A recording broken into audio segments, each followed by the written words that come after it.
Hi again, everybody. This is part two. I'm going to go through some sample problems, and these sample problems are going to sort of have a lot of carryover from the previous lesson. So if you haven't seen that video, check that out. This video here is going to use the ideas. Well, let's start back over here really quickly. We have a harmonic series. We've got one loop, two loops, three loops. I'm going to be using this equation right here.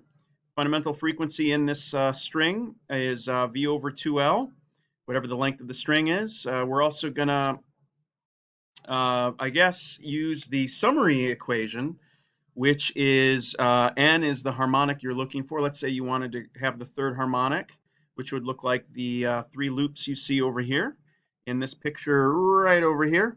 You would use the equation as written, N over 2L times the square root of F over mu, where L is the length of the string, F is the tension force in the string, mu is the linear density of the string, and N is the integer for the harmonic you're looking for. It could be the first harmonic, which would be the fundamental frequency. You just set it N equals to 1 in that case.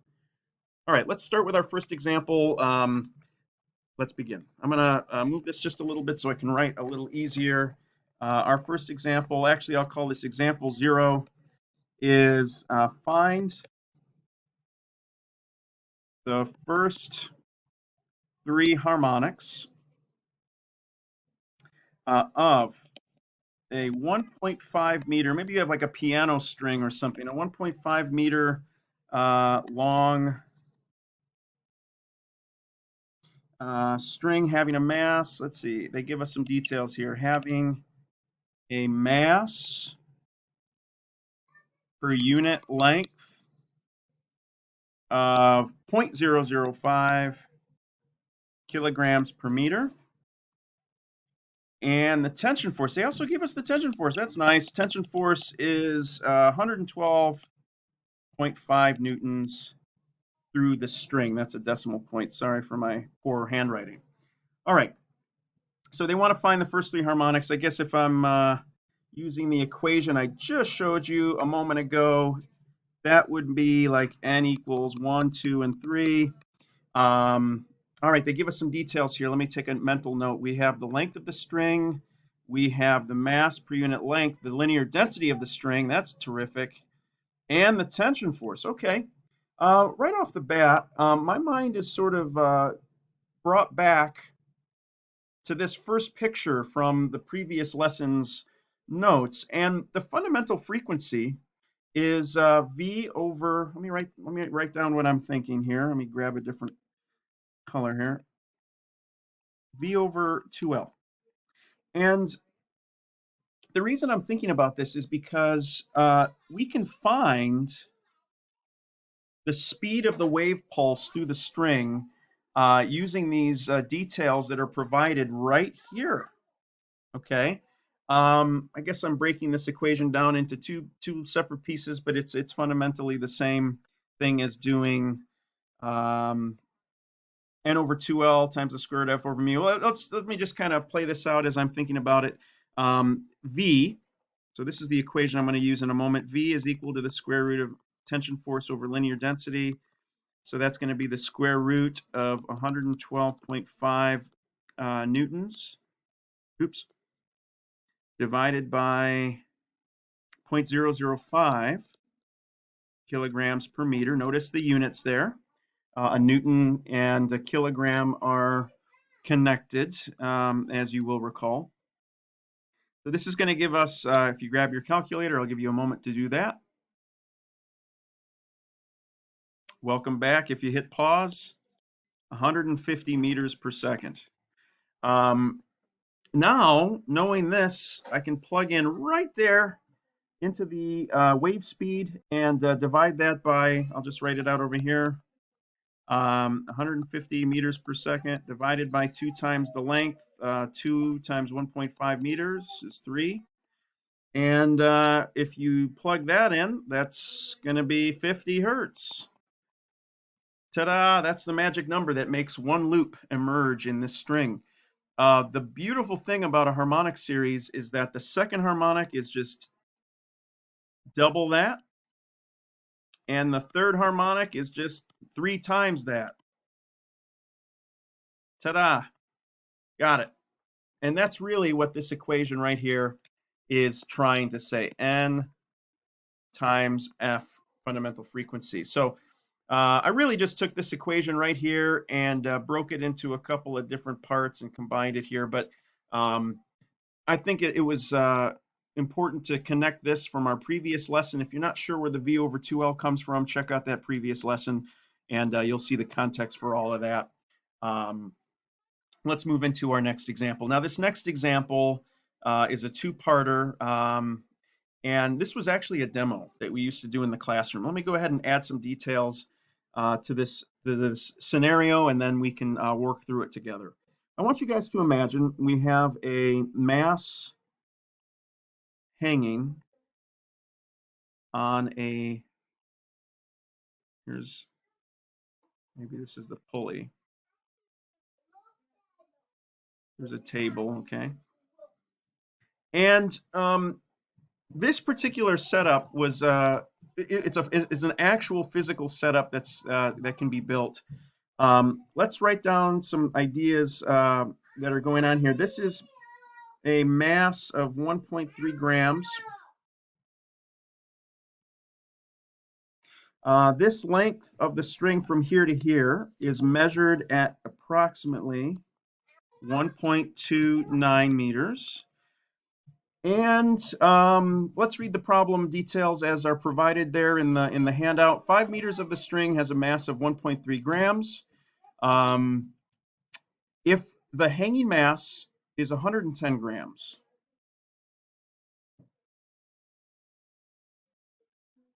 correction, if the hanging mass is 110 grams, what is the fundamental frequency? So how could you vibrate this string to make one loop emerge?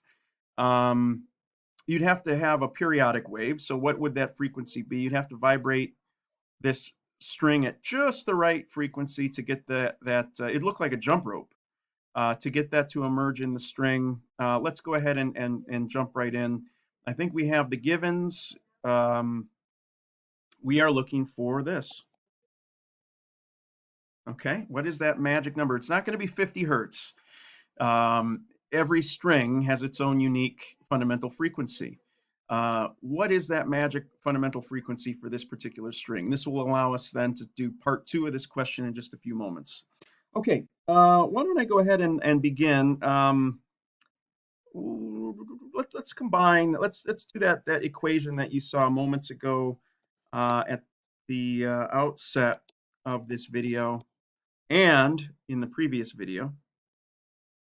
Nah, let's just go right into this.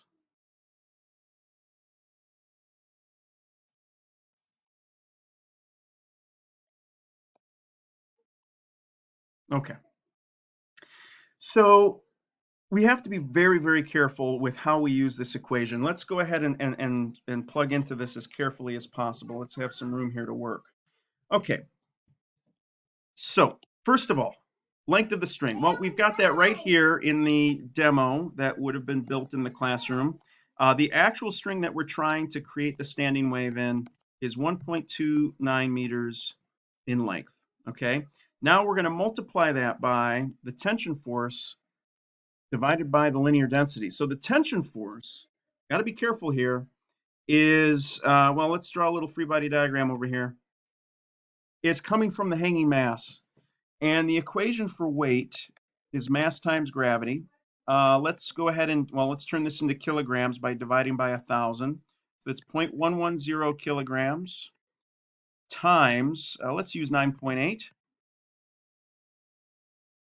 And here, I'll plug that in over here. So that's 0.110 times 9.8, or 10 meters per second, okay? That's the tension force in the string. Now, the reason that's the tension force in the string is because Newton's second law says if this thing's not accelerating, the tension force would equal the weight. And the tension force is going to be uniform everywhere here in this string. So if we know the weight of the hanging mass in this system, we know the tension force in the string using Newton's second law. Actually, I guess more than that, you're really using multiple concepts that come from Isaac Newton, but one of them is equilibrium, where in this case the net force is equal to 0, tension force plus weight equals 0. So once we know what this is, we will also find out the magnitude of the tension force. Okay, now mu. Mu is linear density. We have to be very, very careful here. Mu is equal to mass over length for that string. Think of it like a density. If you have a small gold nugget versus a really big bar of gold, both of those pieces of gold have the same density. For a string, if you have a small sample of string or a really large sample of string, that linear density is the same for that same type of string, okay? And they tell us that 5 meters of that string has a mass of 1.3 grams.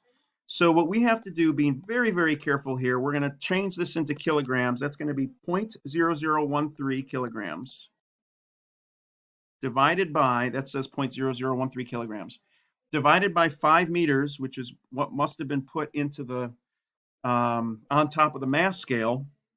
So the 1.29 meters came from the same type of string that was used to find this linear density, okay, which happened to be 5 meters of string that was used for that particular part of the experiment. So this is a really ugly equation, but I think we've got everything in it that we need. I'll give you a moment to hit pause and solve for this. Welcome back. If you hit pause, the correct answer is 25 hertz. And that's going to be one loop.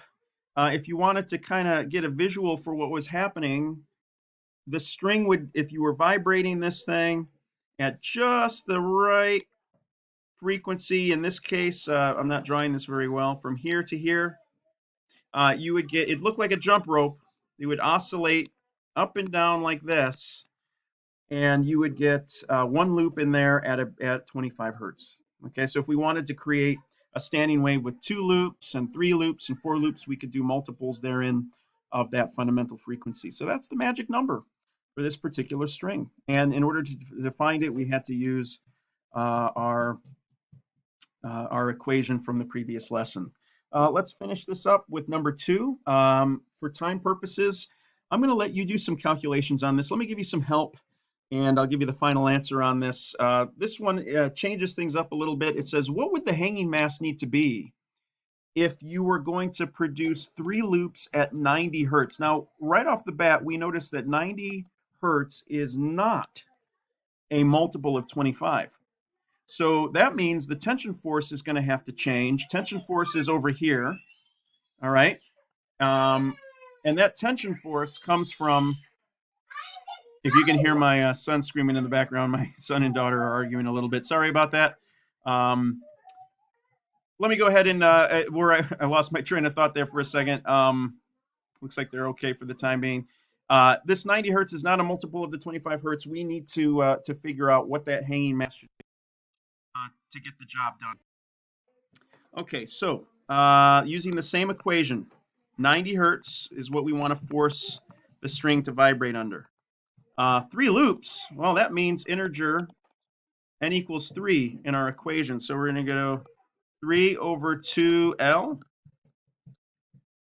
times the square root of the tension force, which is what we're going to need to find the mass, over the same string. This is going to be the same linear density, everybody. Solve for F. Once you find that, okay,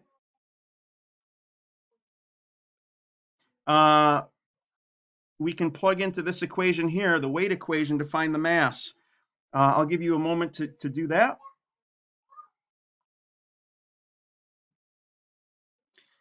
Okay, so this is equal to 1.56 newtons.